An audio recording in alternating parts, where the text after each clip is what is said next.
nicht an, weil du weißt doch genau, dass ich nimmer mehr will und dann nimmer mehr kann. Bitte ruf nicht an.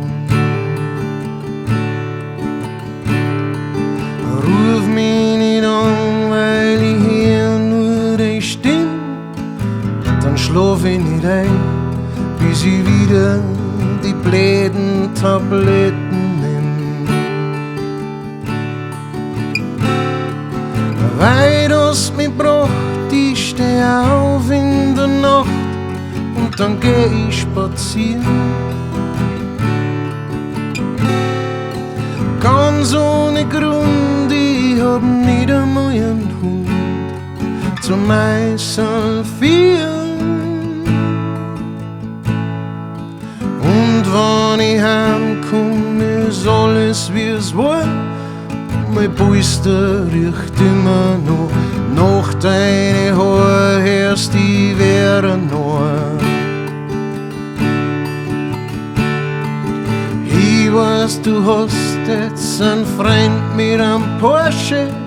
Sag ihm doch, er soll in den Arsch gehen und komm wieder heim zu mir.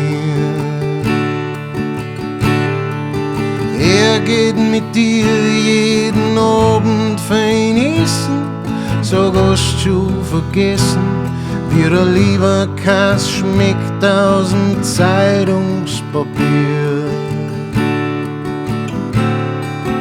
Er führt dich aus ins Theater, das bringt ihm sein Vater, der Dillo. Dabei ist er schmähstarr und schier und bleib mit seinen 100 Kilo. Ruf mich nicht an, weil du weißt doch genau, wo ich wohn. Wenn's was willst, trau dich her, wenn's nicht feig dazu bist.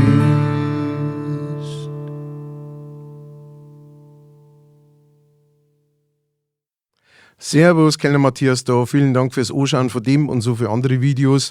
Wenn ihr mich unterstützen möchtet, dann schaut doch mal in die Beschreibung.